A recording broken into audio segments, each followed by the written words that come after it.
We are all merely the playthings of a callous god. If there's one thing that both the people in and the people watching Oliver Laxe's extraordinarily strange and nerve-wracking Sirât can agree on, it must be that. For the characters on this purgatorial journey from the middle of nowhere to the back end of beyond, that god is the unseen force that gradually thins their number, saps their spirits, and forces them to consider the idea of life after hope. For the viewer, it might very well be co-writer-director Laxe himself, as he pummels us emotionally and psychologically in ways we can't predict and have done little to deserve. To be clear, this is both a heavy caution and a high compliment. Not many movies can trigger your flight instinct while rooting you to your seat. An array of battered speakers is being assembled in the Moroccan desert. Though dwarfed by the spectacular dusty canyon walls nearby, the sound they produce, the first of composer Kangding Ray's astonishing pieces, a growling bass line that grinds like tectonic plates massing against each other, matches them in grandeur. If these cliffs could speak, it would be in this subwoofer language of pulsing beats and techno drones. Suddenly, the empty desert is filled with writhing, gyrating bodies, beautifully yet truthfully shot by DP Marwa Hearse, their old tattoos and sunburnt scars, their braids and studs and ragged tees emphasizing that these are no Coachella selfie takers, no Burning Man tryhards. A blissed-out, drugged-up vibe of acceptance and bacchanalian euphoria reigns. The only thing you could do to stick out here would be to show up looking normcore. Enter Luis, superb Spanish veteran Sergi López, one of the few professional actors in the cast, and his son Esteban, Bruno Núñez, both almost the definition of middle-class normalcy, although their mission is peculiar and sad. Going person to person among the ravers, they hand out pictures of Luis' daughter Mar, from whom they haven't heard in over 5 months. Following a lead that suggests she might be part of the scene, they're disappointed that no one knows her until Jade Ukid, a sympathetic attendee with punky black line face tattoos, tells Luis that there's another rave scheduled soon at a venue far away across the desert. Then the military arrive ordering an evacuation, and that's how we learn that civilization is on the brink of World War III.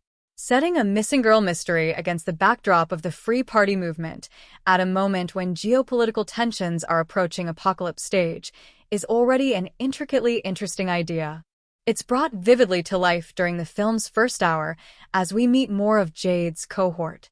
Stephanie Ngata, Joshua Liam Henderson, Tonin Janvier, and Bigoué Richard Bellamy, who between them are missing an arm and a leg and who apparently live in their industrial trucks roving from desert party to dessert party, reluctantly become a surrogate family to Luis and Esteban, as the former elects to give the military the slip and follow them to this semi-mythical second rave.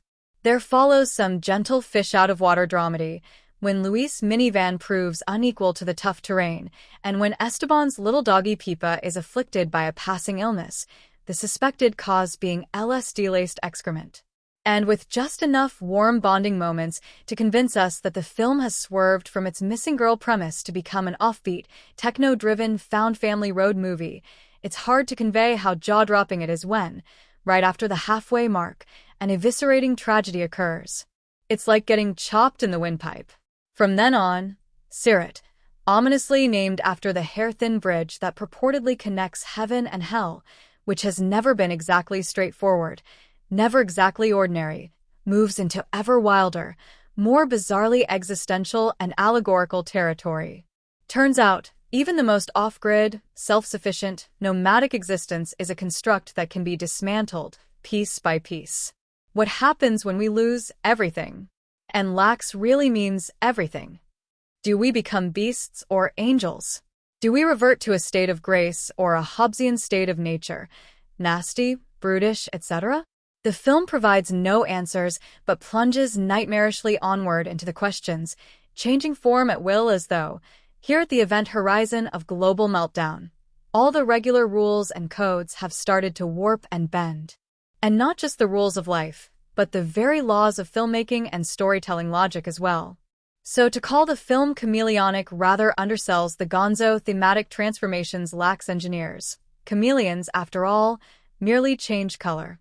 Sirât repeatedly undergoes something closer to transubstantiation, becoming an unholy, In the best way, because remember, God is callous, amalgam of Mad Max, The Wages of Fear, and roughly half of Michelangelo Antonioni's 60s and 70s output.